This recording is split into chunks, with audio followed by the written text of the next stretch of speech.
সাবেক প্রধানমন্ত্রীর পুত্র সজীব ওয়াজেদ জয়কে অপহরণ করে হত্যা চেষ্টার অভিযোগে করা মামলায় দৈনিক আমার দেশ পত্রিকার ভারপ্রাপ্ত সম্পাদক মাহমুদুর রহমানকে কারাগারে পাঠিয়েছেন আদালত।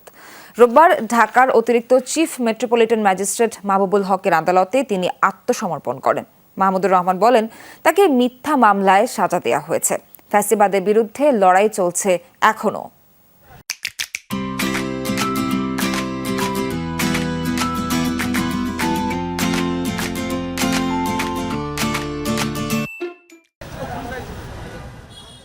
আত্মসমর্পণ করতে সহকর্মী শুভাকাঙ্ক্ষীদের সাথে নিয়ে সকালে ঢাকার চিফ মেট্রোপলিটন ম্যাজিস্ট্রেট কোর্টের দিকে রওনা করেন আমার দেশ সম্পাদক মাহমুদুর রহমান।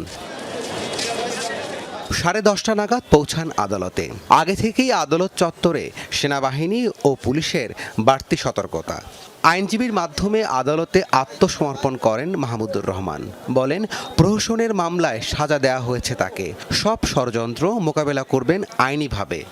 নিজের মেরুদণ্ড সোজা রাখতে হবে এবং মেরুদণ্ড সোজা রাখবার জন্যেই আমি এই সিদ্ধান্ত নিয়েছি যে আইন যেটা আছে বাংলাদেশের সেই আইন অনুযায়ী আমি কার্ডে সারেন্ডার করব এবং আমি লড়াই অব্যাহত রাখব, যদিও এই মামলা সর্বৈব মিথ্যা এবং একটা উদ্ভট মামলা।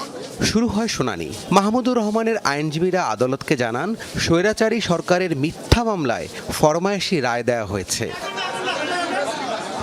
শুনানি শেষে বিচারক আমার দেশ পত্রিকার ভারপ্রাপ্ত সম্পাদককে কারাগারে পাঠানোর নির্দেশ দেন।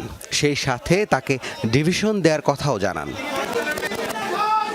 সাজার বিরুদ্ধে আপিল করে শিগগিরই মাহমুদুর রহমানকে মুক্ত করার ব্যাপারে আশাবাদী তার আইনজীবীরা। আমরা আদালতের কাছে তার জামিনের প্রার্থনা করি নাই, তাকে জেলে পাঠাবার কথা বলেছি। আর যেহেতু তিনি মন্ত্রী ছিলেন, তাকে যেন প্রথম শ্রেণীর মর্যাদা দেওয়া হয়।